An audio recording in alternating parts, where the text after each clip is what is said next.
Hi everyone, here we've got WIKO View 3 and let me share with you how to reset up preferences on this device.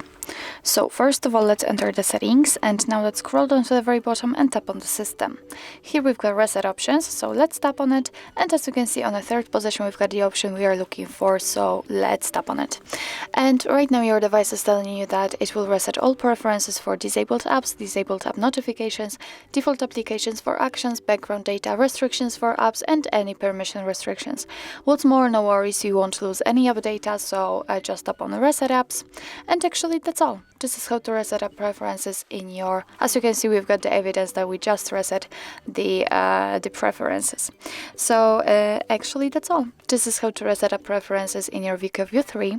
Thank you so much for watching. I hope that this video was helpful, and if it was, please hit the subscribe button and leave the thumbs up.